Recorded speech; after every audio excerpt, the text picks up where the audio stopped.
So this is the first webinar that we're doing to walk members through the matching tool. The matching tool is a new tool that we launched last month, and we've never done one of these before. So we're gonna be figuring this out with you live. So bear with us, and as always, there'll be lots of opportunities for questions. We see the chat. We also have a Q&A, so if you want to put questions in the Q&A, you can do that as well. That's probably the better place to put it. And hopefully you'll leave the hour knowing more about the tool than you knew when you got here. You'll be more comfortable using it. And again, we'll try to answer all the questions that you have about it. I'm going to be joined by my colleague, Lindsay Major, our head of support, in a moment. And we're actually going to demo the tool once we go through the deck. So know that first step will be to explain it at a high level, make sure that you're clear on what it does, how it works, and then we'll put the tool on the screen and show you some examples of searches. So with that, I'm going to go ahead and share my screen. And see someone asking for a recording. We have not even started, Chrissy, but we do record most of these webinars and put them up on our YouTube channel. So I imagine that my team will answer that question. While I'm in the deck, forgive me, I can't see the chat. So if you are asking questions real time, I'll ask Lindsay to help me see those questions. But again, if you can use the Q&A, that's probably the best place for the questions, just so we can keep track of them. So making matches makes you money. What is the matching tool? I think this is an important place to start. Remember that the MLC receives reporting data from digital services, and that reporting data is keyed around the sound recording that is made available on the service. Of course, every sound recording contains a song. It starts with the song, as many in our industry often say, but the data is often based around the sound recording. And then what the MLC does is it takes that sound recording data and it attempts to match it to the musical work or the song that is embodied in that sound recording.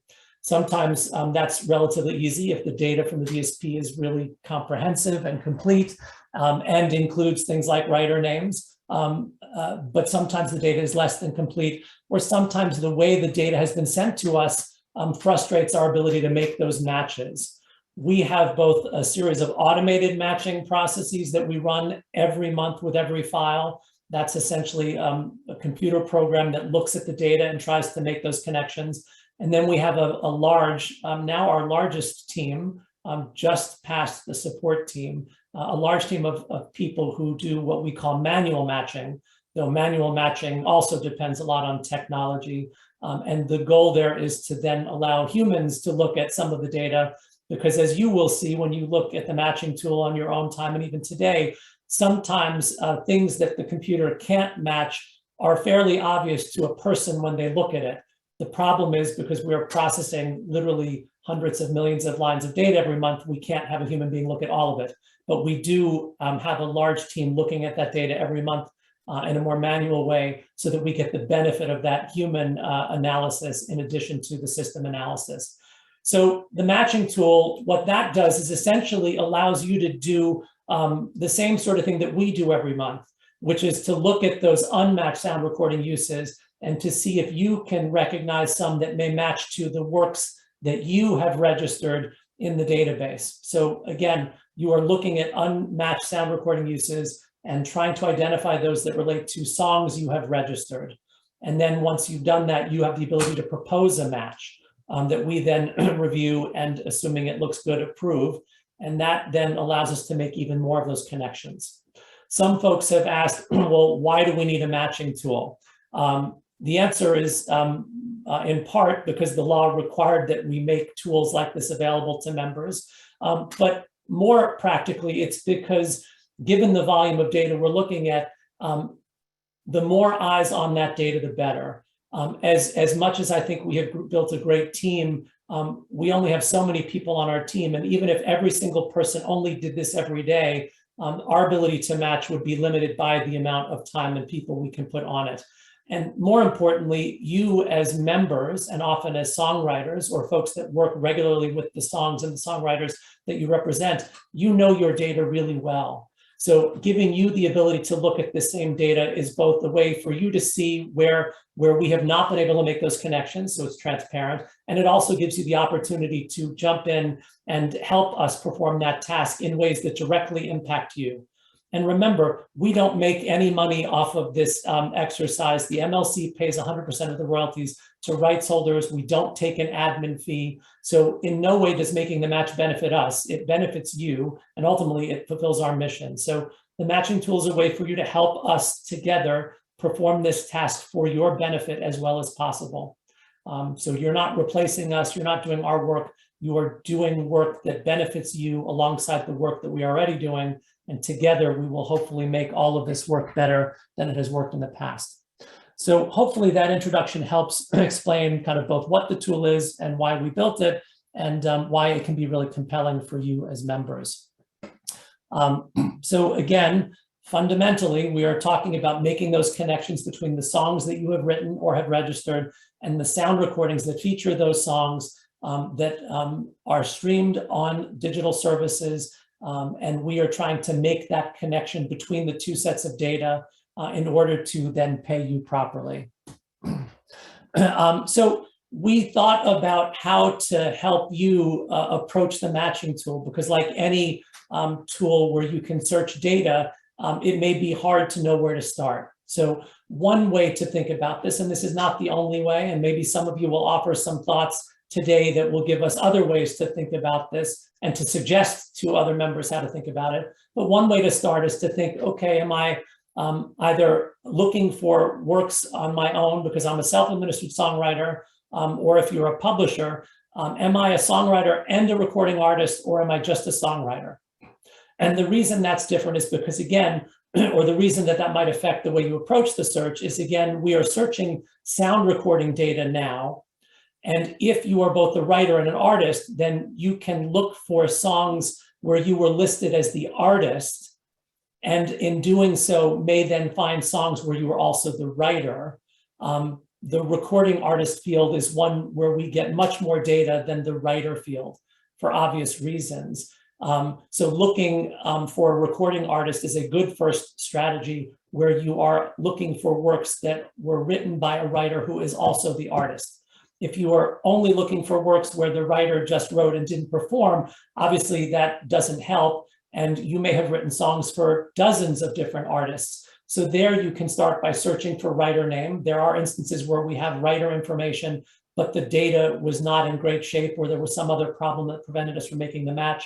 Could be that one of your co-writers registered the song, and so your name is associated with the data in some way, but you have not picked it up. Whatever the case is, you can search for writer name and then narrow it, or you can search by title, the song itself, which should usually be the same as the recording title, the song title and the recording title. So again, these are two ways to think about it. There's no wrong or right answer, but these are ways of searching that we think can be helpful. So this then just shows the screen within the portal where you'll find the matching tool. It's on the left side menu. It's in large font here. It's got the link next to it. And when you click on matching tool, you'll see this initial search screen. You can either start with a title, or if you knew an ISRC, or you can add criteria. And when you click that add criteria button, you will then see the ability to select writer or recording artist. And you can click that plus button a second time so that you have 4 fields up on your screen. And once you've done that, then you can start searching by any one of those 4 criteria.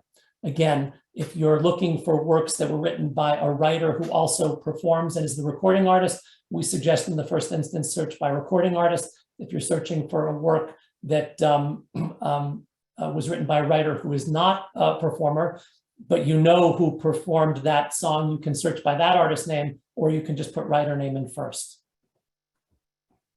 I'm going to pause there. Lindsay, you with me? I'm here. Okay, good. So far, so good. So we'll keep going down. So again, these work like any search bars. You just plug in or type in the word or phrase that you want to search for. And I think this slide just shows you that. One feature here, if you start by searching by one field, let's say you put in a recording artist name and then you hit search, and then you want to narrow your search, you can add the recording title for a recording that you see in your search results, or the ISRC code. And in doing so, then just hit search again and narrow your search. That's often a really helpful way of doing it. So once you've seen that initial set of results, now you want to hone in and make sure you're seeing all the results for that particular song or recording title, I should say, by that artist. Adding that second data point will help you to narrow it. So again, same thing here. If you were songwriter only, you're going to add criteria, you're going to select writer, and then you enter the name of the songwriter you're searching for. You can just start by putting in last name if you want. Full name is helpful. What you'll see is that if you put a really common name like John in, you will see lots of results. So the more specific you can be, the better. But even then, the elastic search, as it's called, will look for any result that may be responsive. So you may see more results as you go down the list that have one of the two names. If you put two names in as opposed to one, it won't just give you exact matches. So again, that's pretty straightforward. And then again, if you were searching for a cover, which is to say a recording of a song you've written that was made by an artist other than the first artist to record it, then searching by title would be your best bet. Because obviously, if you were searching by recording artist, you'd be looking for a specific performance of that song, and you would only see the performances on sound recordings featuring that one artist. So if you've written a song and it's been covered by lots of artists, searching for title first is a helpful way to begin that search. Again, you could search by writer name initially, but we don't always have writer name. And in particular here, where these are unmatched uses, there may not be writer names at all. So searching for writer name may not help. The audio links are something that we'll touch on in a bit. So if we look at this screen here, which starts to get into the matching, you'll see an example of a result where we put in a recording title and a writer, and then we see some results at the bottom. These results are grouped where the data is the same in those first four fields across all of the DSPs listed below that line, that first line. So the line in bold is the first search result, and what that shows are all of the lines of data from DSPs that were not matched, where the ISRC is what's listed there, AUX, where the recording title is 2000 Man with what appears to be a parenthetical 8-bit something computer game version, where the recording artist was listed as 8-bit arcade, and then the writers were listed, in this case, Keith Richards and Mick Jagger. The line below that under DSP then shows the additional data specific to that DSP. So in this case, there was a use of that sound recording on Spotify that was not matched. And you have some additional information now about the product itself. The product could be all the same information as the recording, but it could be different. It depends. And then in the far right, you'll see there are two things you can click, audio and details. The audio listen button allows you to then open up a second screen where you can listen to that track on, in this case, Spotify. And then the view allows you to see the details, the additional data that we receive for that work. So we're basically giving you the ability to listen where we've gotten that unique identifier from the service, and then the ability to view all the other data we have for that. So we're giving you as much information as we can so that you can make an informed decision about whether that does in fact match to work in your database. So once you've found something in your search results that you think is something that you'd like to match, and you've done the review I've just described. So again, you've looked at that line of data, you've clicked on listen, you've clicked on view, and this just shows again how these will open separate screens. the listen screen will open directly into the service.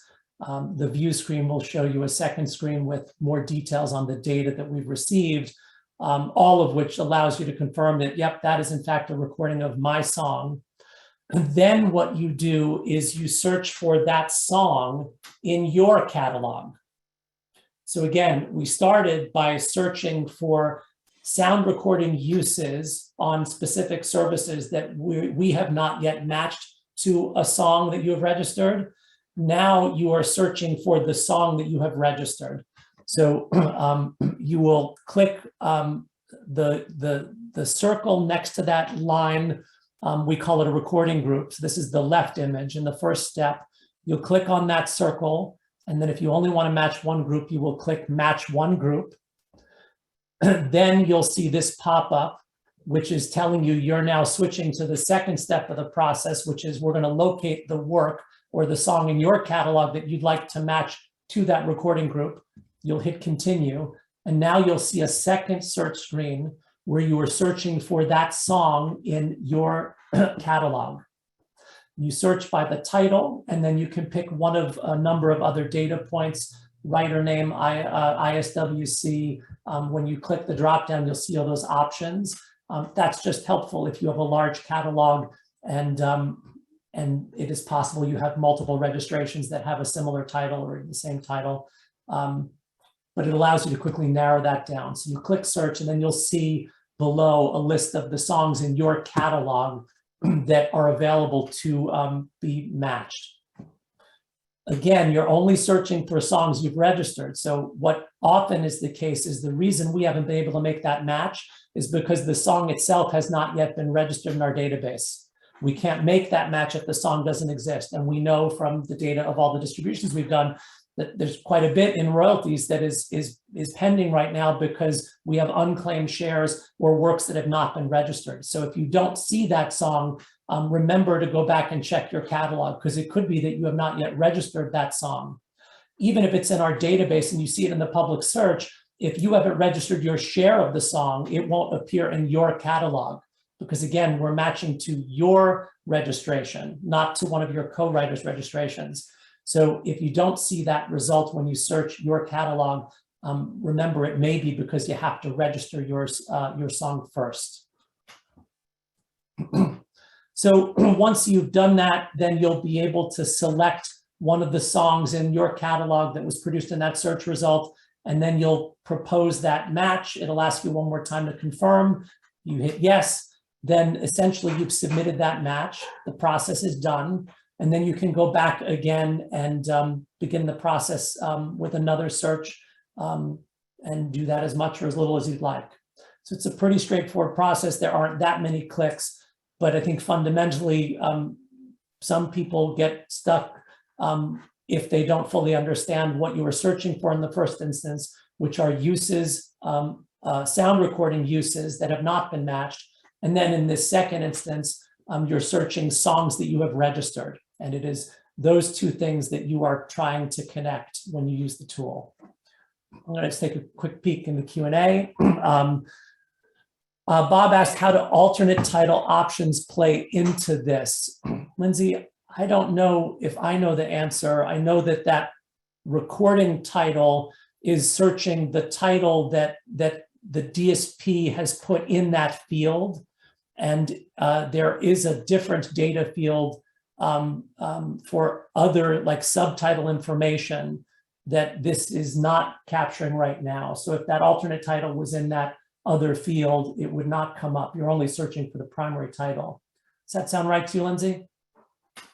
Yes, that's correct. Okay. And then the same would be true in your search. You're searching in the first instance by the title of the song as you've registered it, not a subtitle.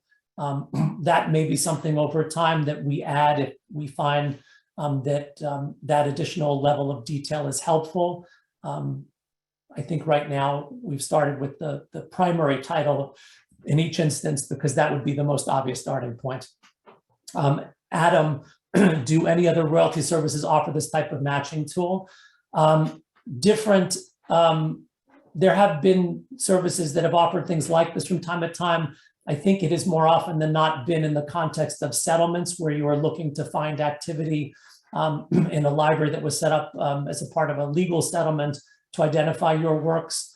I think PRS has something like this, I recall being told, but I wouldn't say that it's commonplace, and we think that this does more than those other tools. So we're hoping that it is moving the needle forward in a positive way.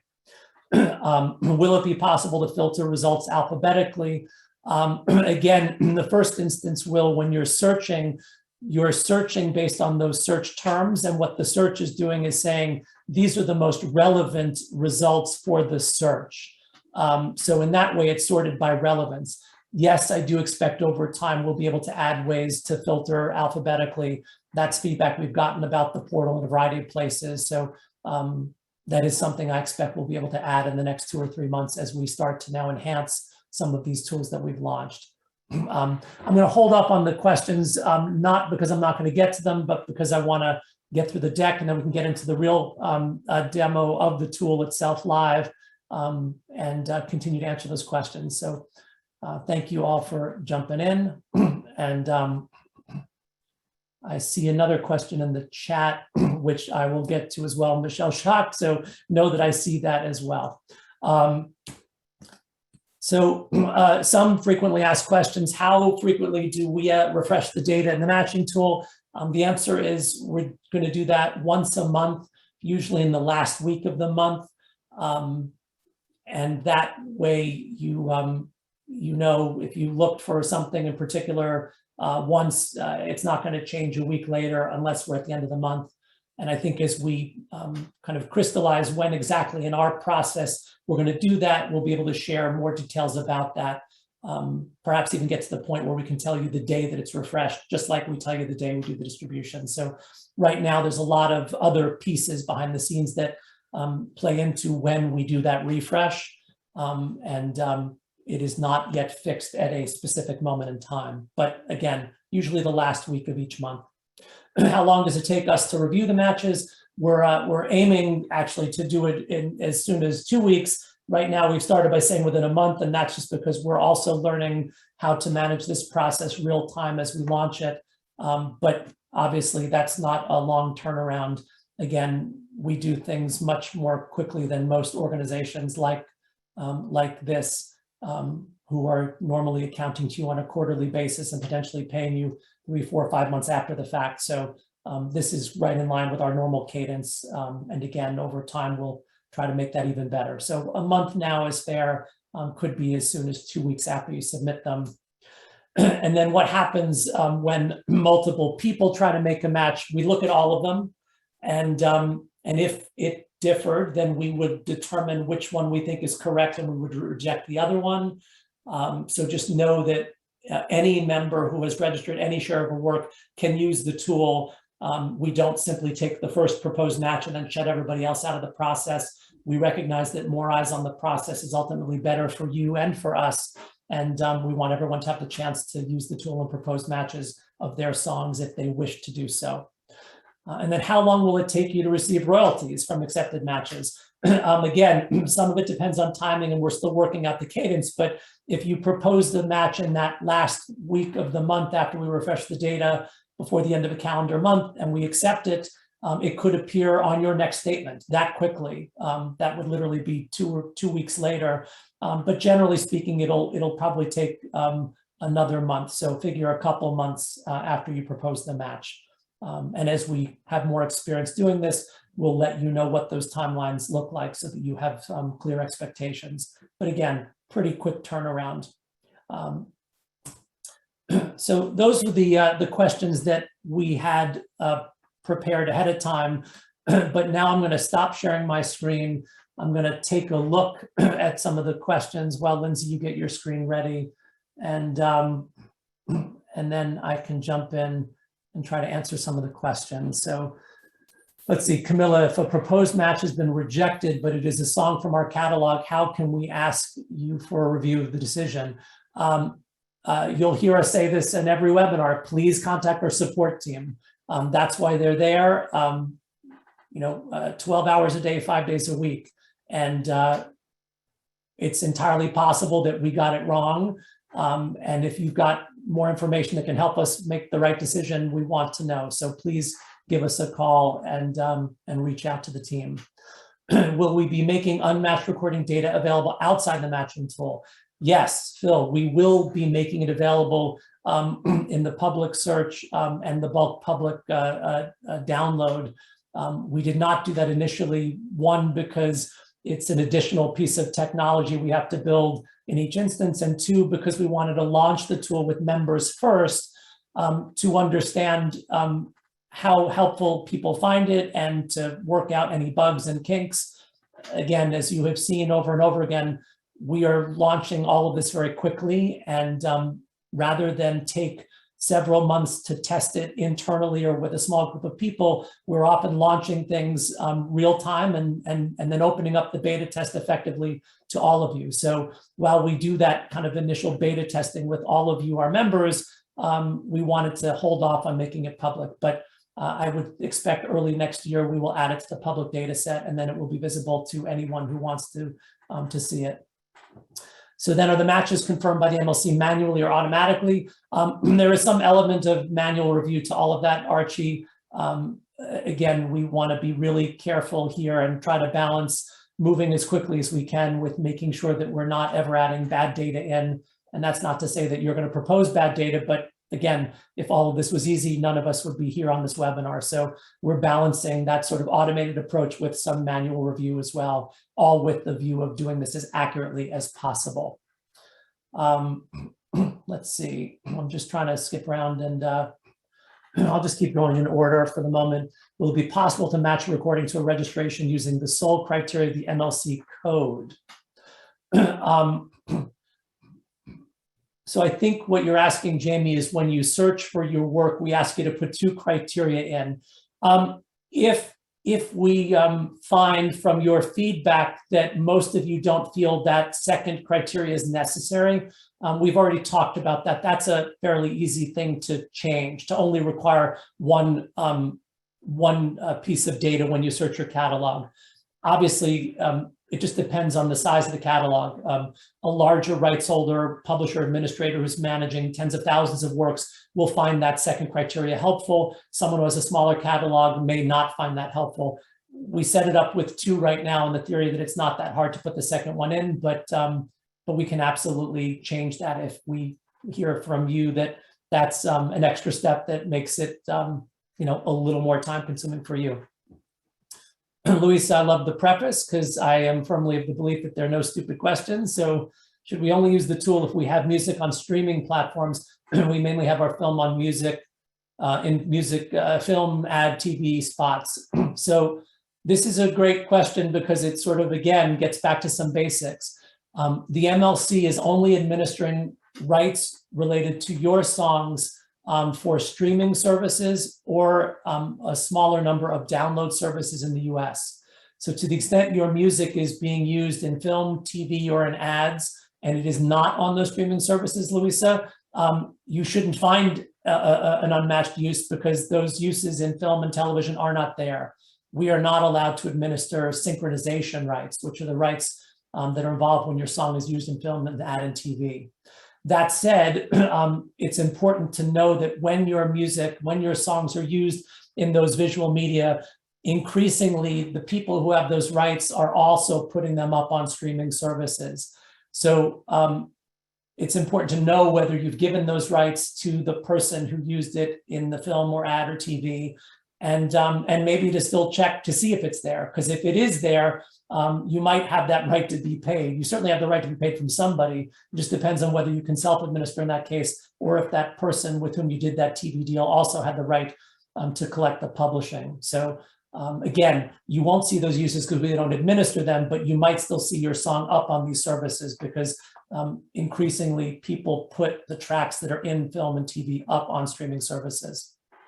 I want to do a couple more. I see you, Robert, great to see you again on another webinar. If you're having trouble editing your catalog, please contact our support team, and we can definitely have someone reach out to Robert to help you there. with any trouble you have. Let's see.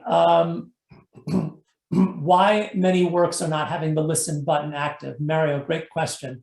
The reason is twofold. One, it's possible because we're still building this, that we have not yet built the formula to convert the code that the DSP reported to us into the link that connects back to their system. I think in the case of Apple, their kind of code and the process of building the links was a little more complicated. So initially we were not seeing those Apple links, but we expect that they will be there. The other possibility is the DSP is not yet sending us that data. And if they're not sending us that data, then we can't build that link. There's a subset of that, and that is some services suggested that the way their service was designed, there is no code that allows you to build a link because of the way their service was architected. And of course, some services may have limits, like for example, there are services that only operate in correctional facilities and they're not available for you to access publicly unless you are in one of those facilities. We can't, I can't solve for that, we can't solve for that, and they may not be able to solve for that because of the way their service is accessed. So I don't know that we will have links for every service. We already have links for some of the largest services. And the hope is that we will have enough links from enough services so that anytime you have a search result, there's at least one link you can use to listen to that song. And again, remember the way we group the results is we take all of the results where the search terms you put in are returning the same 4 data points across that bolded line in the search results. So everything underneath that has all 4 of those things in common. Hopefully that minimizes the possibility that a line of data from a DSP where there isn't a link is in fact different from the line above it that does have a link. Or put another way, you can listen to one link and be reasonably confident that the remaining lines in that group are all links for you, or are all uses of the same sound recording. I hope I did a good job of explaining that. It's a little tricky, but I don't know, Lindsay, do you want to fire up the tool and we can do a little bit more and then we can get back to questions? I'm going to read some of these longer ones like yours, Michelle, just because I want to make sure I understand the question before I try to answer it. And then we'll finish as we always do with as many questions as we can.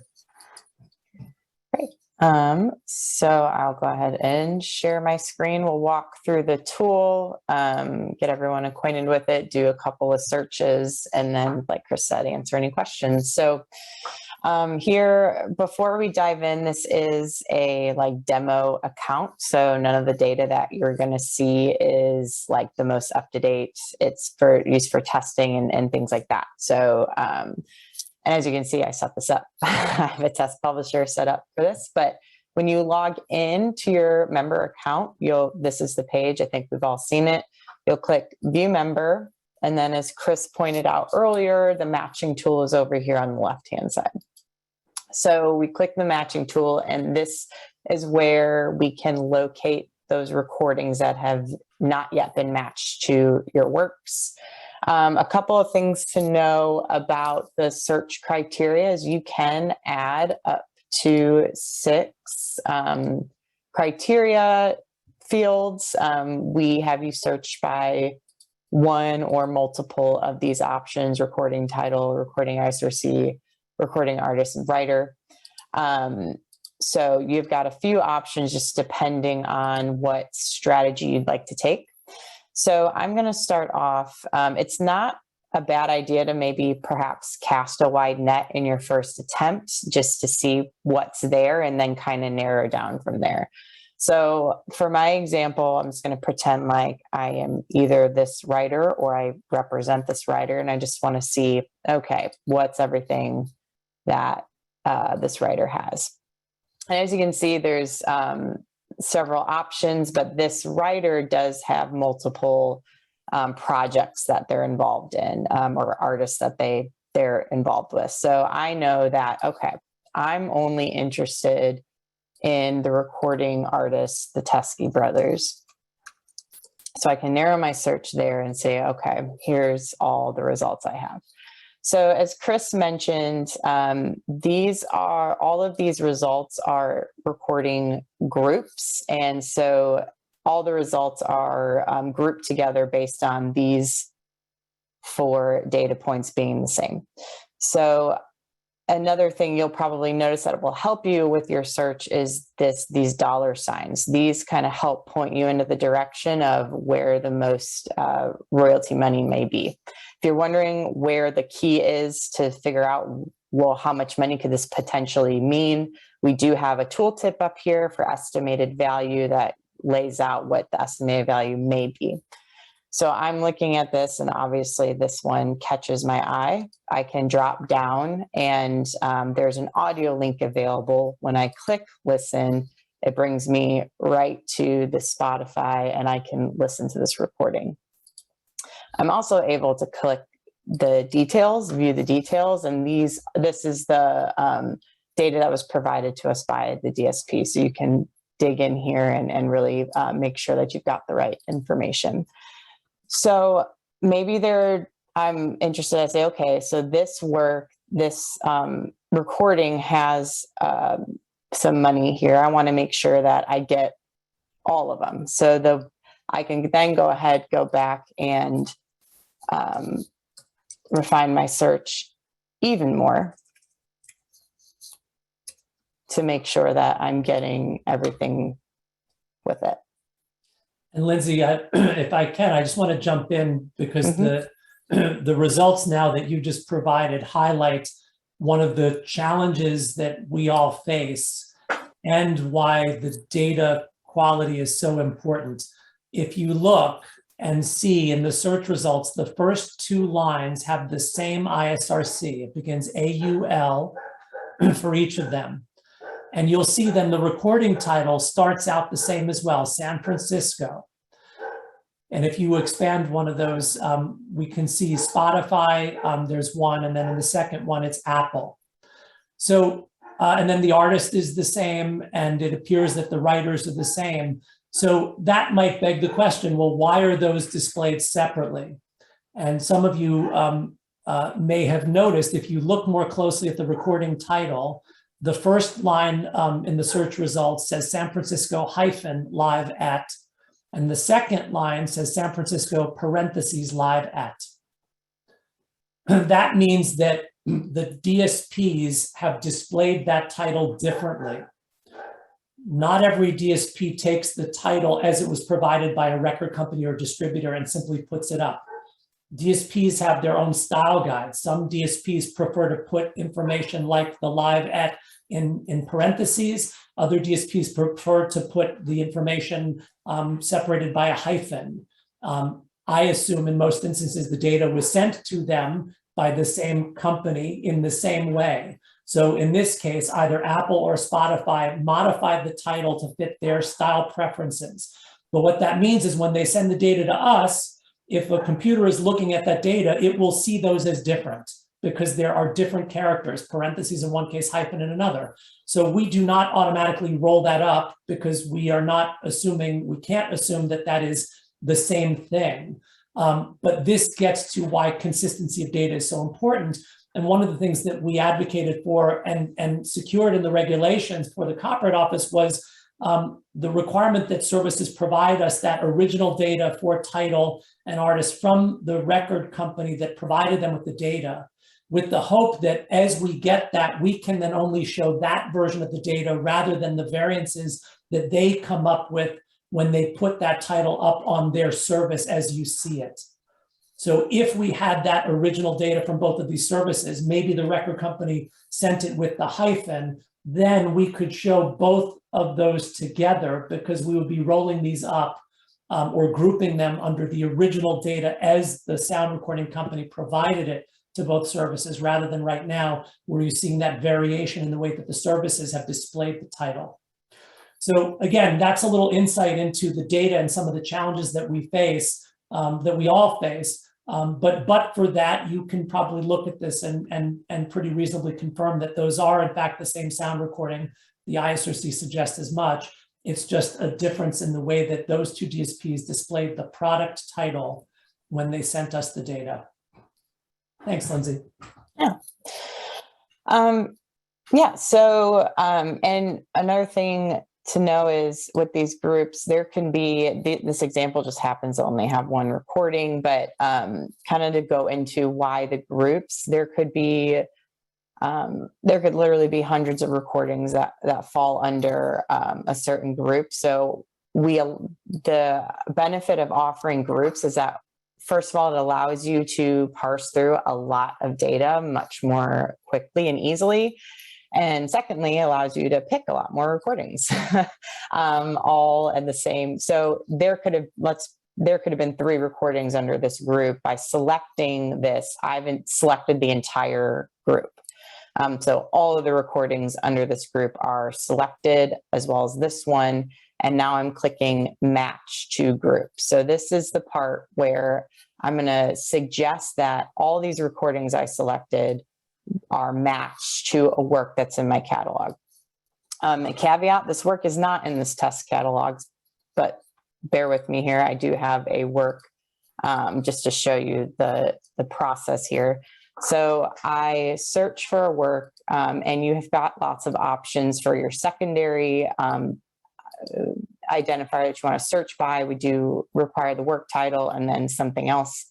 You'll click search and you'll find this is the work that I'm looking to propose a match for. You can expand and look at the details if you'd like, but once you're ready to propose these matches, you'll hit select, and then you can confirm that those are the recordings that you want to propose that are matched to your work. I'm not going to do that because they're not the same, but once you hit confirm and propose those matches, you'll be able to keep track of the status of your proposed matches in your match history. And when you're looking at match history, we do provide like an itemized list of the recordings. It won't be the recording groups, but it will be every single recording, so you can individually track each one. One thing I did just want to show an example of in the matching tool, just a use case that Chris covered before about cover songs.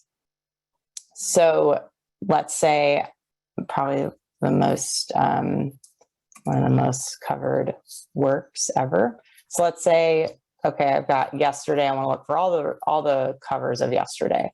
Now I searched for Yesterday. You can see there's lots of different titles that are coming up. Yesterday, yesterday, yesterday. I'm like, okay, I need to go ahead and narrow this down and get to the correct ones. And as you can see, all the different recording artists with the writers, this is likely the correct one. You can go through like we did before, view all the details, listen to the audio, make sure you've got the right ones, and follow those steps. So I just want to kind of show you what it looks like to do cover songs as well. So with that, I'm going to stop sharing my screen and we'll pop back into some questions. I'm going to pick up the question that Michelle Schacht asked because it was a really interesting and good one, and it was one I didn't want to miss going back to the QA. The question, if I, and I lost it in the scroll because there were some others, but and it was your first question, Michelle, not your second one, which yes, did make me laugh on a Friday, but I'm not going to respond to it. The MLC, I guess it was asking, is the MLC agnostic with regard to unlicensed cover recordings found via the matching tool? This question is great because it really provides us lots of different answers. The first is no, we are not agnostic, but often neither we nor you knew about that. And of course, we have no way of knowing if that sound recording use was licensed in the first instance. Now, you say an unlicensed cover. Obviously, this is a compulsory license, so someone could cover one of your songs, and as long as they did not change in any significant way the song itself, which is to say they didn't change the lyrics or they didn't add choruses or move pieces around, the compulsory license has always given people the right to simply perform a song in their own way, in their own style. And there are numerous examples of that. Lindsay was just showing one. But let's say there was a use of a song of yours, say in a medley. That's a situation that might be more common. that medley does require consent, because now that medley is combining multiple songs together into a single song. And if that medley was not approved, if you didn't grant approval for that, it's possible that that is up on a digital service and it has not been licensed properly. Again, we don't have any way of knowing in the first instance if it's licensed correctly, but the tool does allow you to find those. And we have had members already tell us that they found things that were unlicensed. If you find something that is unlicensed, there are two things you can do, and we are working on ways to systematize this in the portal. One is you can let us know, because we do have a way of flagging that back for the digital service. But the second thing, and probably the most important thing, is you can and should contact the digital service.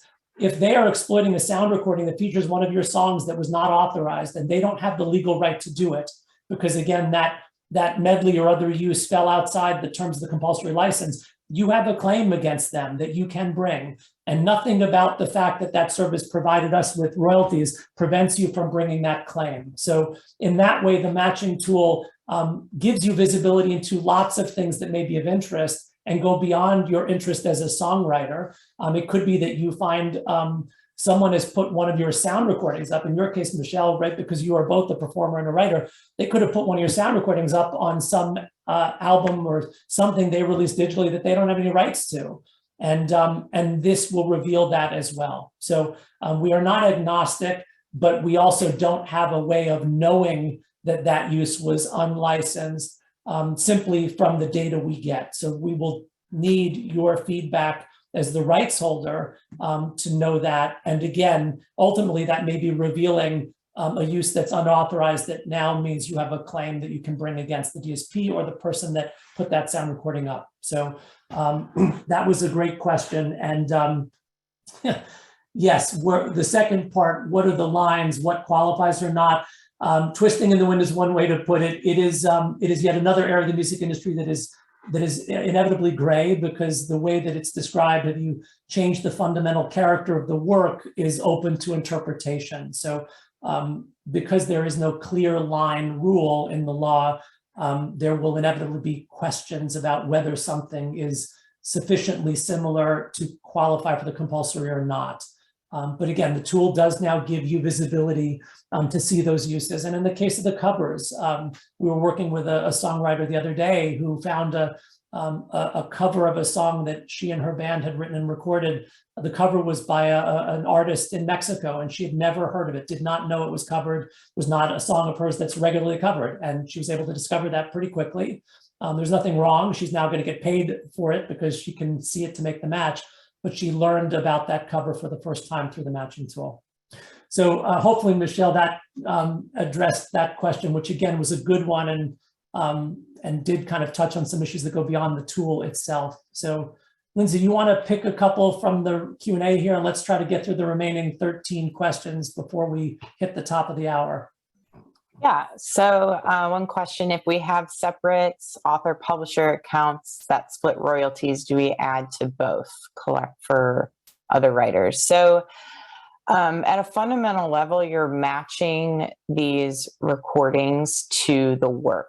So in the work registration, there is where you'll have your publisher share listed. So publisher A has 50%, publisher B has 50%. So if those recordings are matched to the work registration, then we're going to be able to, based on how the work is registered, divvy those monies up appropriately. So I don't see a reason to do it for both. If you're claiming, let's say, half of it or whatever, and your other entities claiming the other half, because it'll be matched to the work registration. I hope that makes sense. It wasn't too confusing. No, and I just want to make that even clearer. You're matching the sound recording to a work. So once that match is made, we're going to pay royalties to everyone who is registered a share. So in that way, if you co-wrote a song with 3 other people and you propose the match, they're going to get the benefit of that proposed match. And in turn, if they propose a match of a song you co-wrote, you'll get the benefit as well. So the more people that use the tool, the more that will benefit all the rights holders. And again, in that way, it's yet another example of how we we operate collectively. We are a collective, and all of us, by playing a part, can benefit not only ourselves in the first instance, but our others who are involved with the works we were involved with. So that's a great question, Camilla. Next one, I currently have a high volume of matches in the match history, and it's difficult to see what has been approved or rejected. Will there be an option to sort your history by status work? So great question. This is actually one of the improvements that we're working on now. So in the future, we do hope to add some more filtering or making it a little bit easier to track that. So coming soon in the future, but thank you for that feedback. It's very helpful. I see one from Janice that I want to grab, if that's okay. Yeah, of course. Janice asked a great question. Are historic recordings included in the matching tool? So let's unpack this a bit, Janice. Right now, the data that you see in the matching tool represents uses of sound recordings reported to the MLC under the blanket license, meaning since January of this year, that we have not been able to match. Over time, as we process the historic unmatched royalty files, we will add uses from that data set as well. But here's the thing. Let's say, Janice, that you wrote a song 4 years ago and it's been available on Spotify to pick a service since you wrote that song. It was released a month later. And that song is unmatched today in our database, meaning since January, we could not make the match. Once you propose that match of a use of that song that you wrote, we're going to capture that match and apply it to all the data we process from that point on.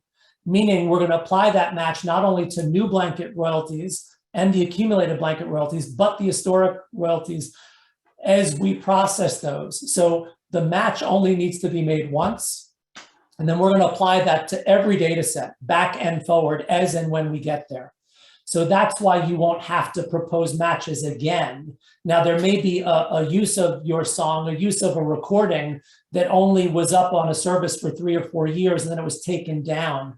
In that case, you might only see that what the historic data is added to this, this set of data.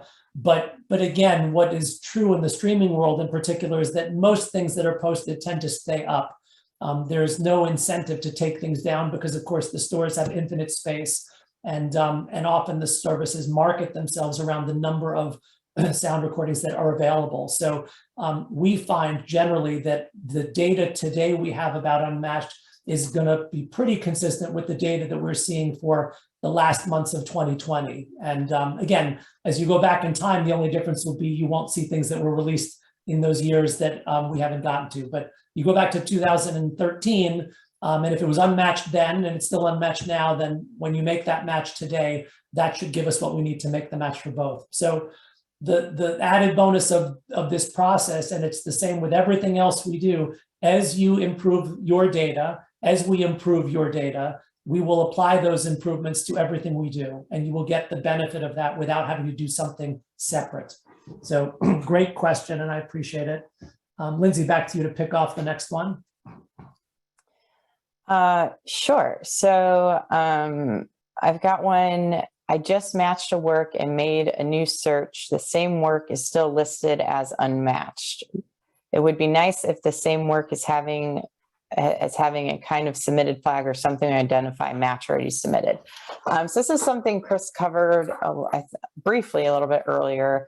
Now the data does get refreshed monthly, but the benefit we do leave the matches up there for now to allow anybody who does need to make that match to the work accordingly. It's actually sort of helpful because, let's say, for example, you've got 3 publishers on the work and they all match the same recordings to the same works in their catalogs. That probably is a good indication to us that that's correct.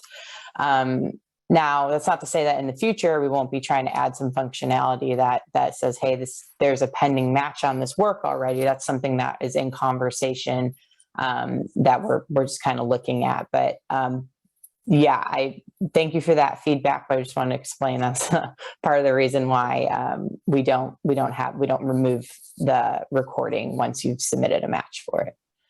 Yeah. That was Mario. Yeah, great question. There was a question at the top from Ezekiel that I wanted to address, and thank you. In good health here, and hope the same is true for you. You are noticing that the data provided by the DSPs is wrong or outdated. This again is giving you much greater visibility into the challenges that we all face. The supply chain for data is not always in great shape, which means the data about these sound recordings and the works that gets introduced at the front end of the process may not always be accurate, and it can change as it gets passed from party to party. We are downstream. We are receiving data that was added by others upstream. So you will now see where data is wrong. And we have heard that also, that people are now seeing situations where the data was wrong as it came from the DSP. What do you do about it? I want to make two important points here. One, from our perspective, once you propose that match, we will now continue to match that use of the sound recording to your work, even though the data is wrong. Which is to say, as long as we can confirm that the match is accurate, the fact that they got the title wrong or they misspelled your artist name does not prevent us from paying you properly. So that's actually quite good, because it means we don't have to depend on the DSP to fix that other error in order to pay you properly. But the other thing that I would say is it does then give you the ability to go back to the DSP if you were dealing with them directly, or more likely the aggregator you were dealing with if you own the sound recordings, or your record company, to say, hey, something's not right here. The data got confused. And so again, this is giving you visibility into data that we don't control and that we don't manage. Our process allows you to still help us make the connection, so we pay you regardless. And then it gives you the visibility to go back upstream to those other partners to say there's a problem with the data. Again, we can't fix everything that's wrong with the data ecosystem, but we are giving you visibility into more of it than you've ever had before. And hopefully in doing that, that empowers you to see those issues and to address them wherever they are, knowing that, again, just like you described, you may see errors that have nothing to do with our part of the process, but that are impacting our process. And that's a really useful insight. So I hope that answered your question. And then, do you have to do it one by one? Again, I would go back to the distributor. So if you sent all of your sound recordings through TuneCore and they were your aggregator, I'd go to TuneCore. If you recorded for a record company, I'd go to the record company, because they are then providing the data to all of the services, and hopefully they can help correct all of those issues rather than having you or them go to each individual DSP one by one. Lindsay, you want to take one? Yeah, so we have a little bit more, another request for just asking if there will be a search option added to the match history page. I just wanted to reiterate that this is the first version of it, so all this feedback is super helpful. We understand match history can get a little bit full and daunting. So we are going to be adding some filtering options in there, some search options. So there's a lot of exciting new functionality coming to the matching tool in the coming months that'll make it super user friendly. But yeah, we will be addressing that. Angel or Angel, how do you treat translations? So your question to me looks like it may go to the rights of the translator. But in general, we can capture alternate titles in different languages. The fact that the song was recorded in a different language does not prevent you from being paid. You may see titles that show up in different languages, and you can match those to your work, even if it doesn't have a title in the language that the sound recording was recorded in. So, broad strokes, that shouldn't be a problem, but it can obviously create data issues. So you may see more of those translated versions in the tool because those were not matches we were able to make because of the language differences. Probably a lot more we could dig into there. I'm not going to do that now in the interest of time, but feel free to call us with questions if you would like to talk about that more.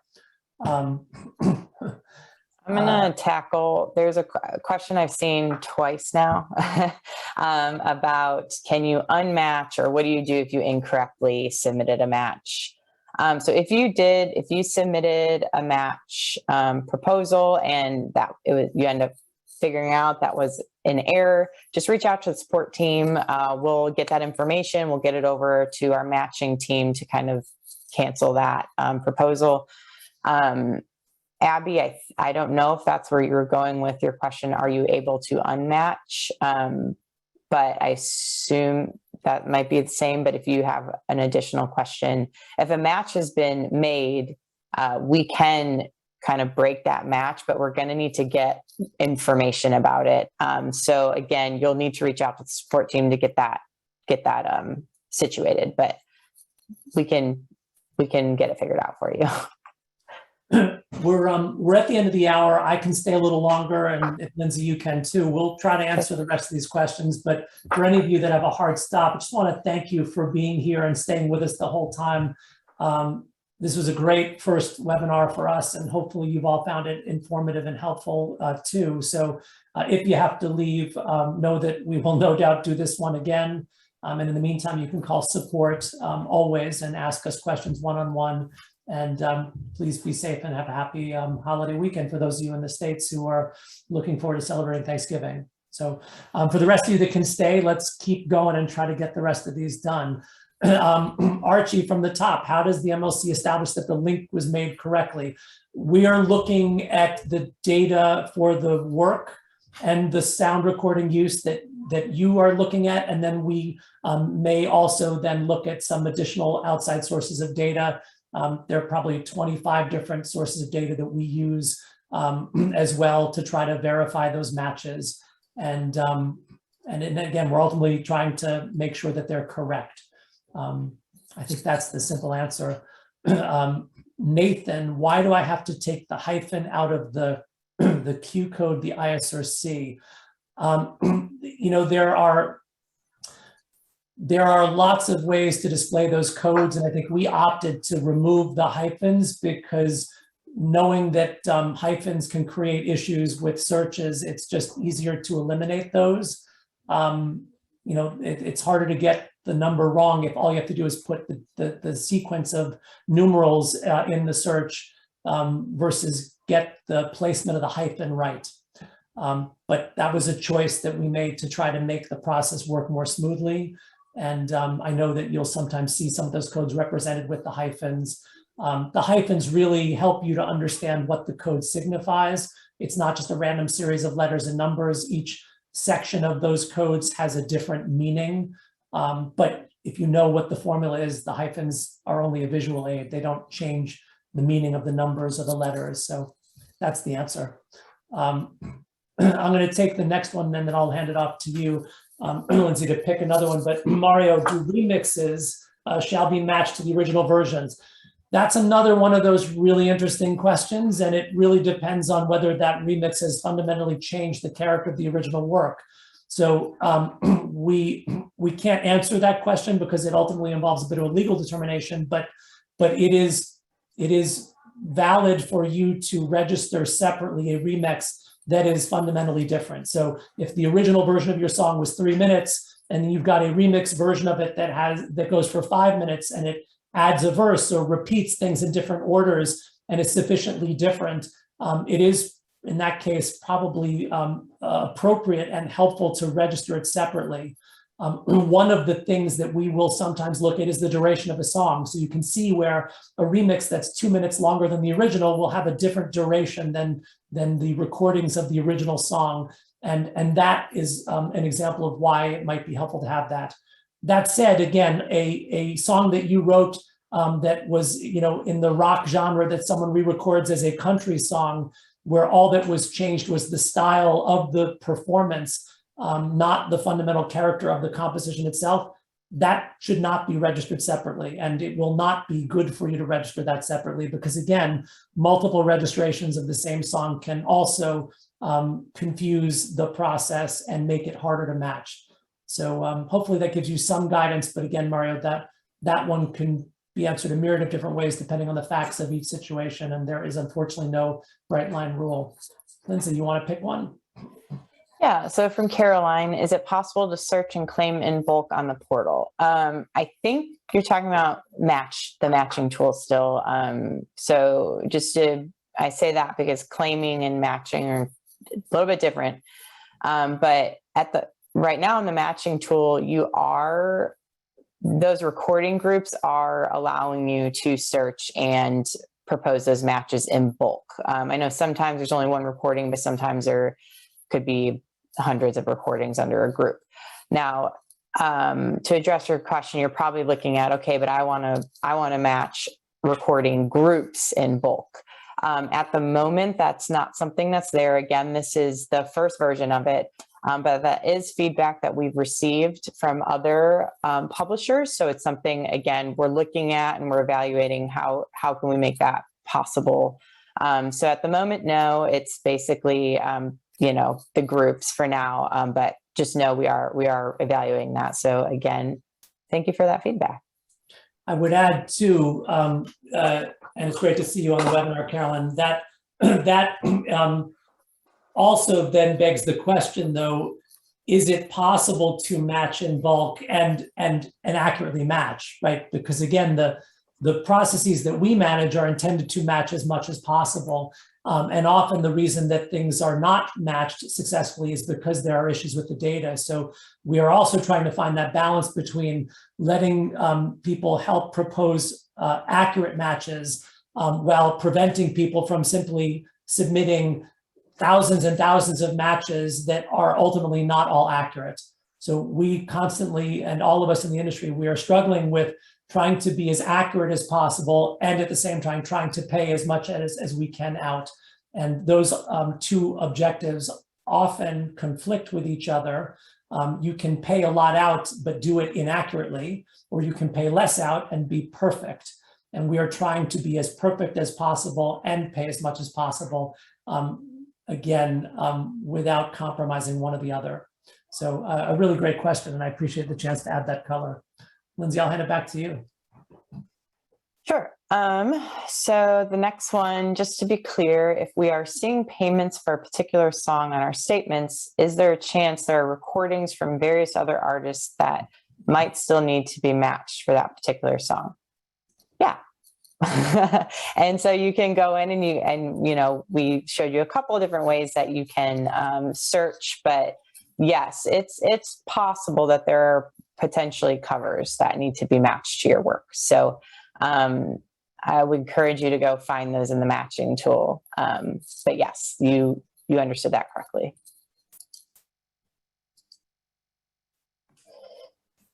You want to take another one, Lindsay? I'm going to type one.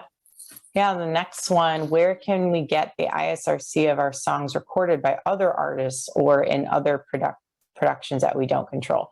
It's a good question. There's a few options here. So Sound Exchange has an ISRC search that you can use, but you can also find those ISRCs in our matching tool. If you search by recording title or recording artist or whatever the search is that you want to conduct, we display the ISRCs there as well. So that's another option if you're looking for cover songs, which it sounds like that's what you're doing. We display those as well. So couple of choices there. I think you touched on Camilla's question earlier. Once a match is approved, will it disappear from the matching tool? And the answer is once we've approved it and then put it into the system, yes, the next time we refresh the data, you should see that disappear. So obviously what we want is to constantly work that data set down and only have you looking at the things that are unmatched. But again, doing that real time would be difficult from a technical perspective and would also limit the visibility of those unmatched works to others who might have an interest in looking at that data. So you'll see it up until we refresh the data after we've made that match, and then it will disappear. I can't help but answer this last one because it made me smile. Are the MLC payments government money? No, the MLC distributes royalties that are paid by digital services that operate under the blanket license. The blanket license was established by the US government pursuant to the Music Modernization Act, but the money is all paid by those private companies as required by law. That is, they pay those royalties based on the then applicable statutory rates, and none of that money comes from the government. So while the government passed the law and the Copyright Office passed the regulations, and the Copyright Office has some regulatory responsibility over how we operate, the money is not government money. We are not a government entity. We are a collective managed by all of you. And the money is the money that the digital services are obligated to pay you. And our job is to get it to you, the rightful recipient of that royalty. You want to pick off one of the last two, Liz? Yeah. How can I add the IPI to my existing writer's registered work? Good question. So you can edit the works in the portal, but if you're looking to if you've got a lot of works that you need to add an IPI to, you can also just reach out to support team, and they can get that taken care of for you.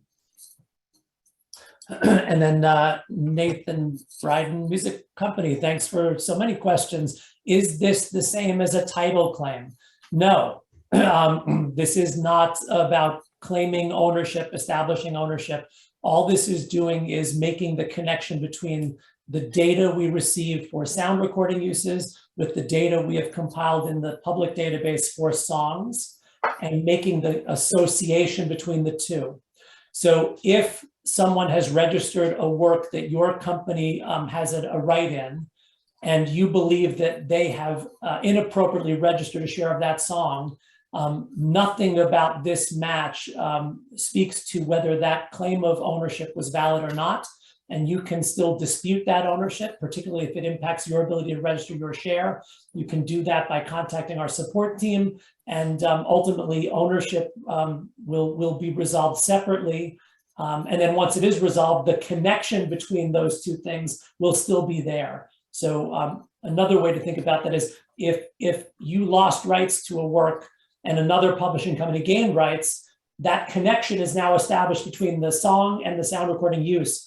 We can change over time the rights holders to reflect the new publisher and to remove the old publisher. And now the royalties for that match will go to the new publisher. So the match, once established, connects those two things, the song and the sound recording use. The rights are separately managed and can be changed without breaking that link. Well, I really appreciate, it looks like 40 more of you stayed for the extra 15 minutes. We are out of questions in the queue. I'll just ask, for those of you still here, do you feel more confident now in your use of the tool than you did when you started? Is anyone out there now feeling like they're going to use it for the first time but weren't sure before today? Would love to see your thoughts in the chat before we let you go. Did you find this helpful? I see a great absolutely, yes. Good. Michelle, more confident, wonderful. And you know, there are lots of things that go into managing your rights that don't always feel like they have that direct connection to getting paid. But this is one thing that has that real direct connection. Every time you propose a match, right, you are making that connection between your song and a use of your song for which we have already accrued royalties. So every match will ultimately generate royalties for you.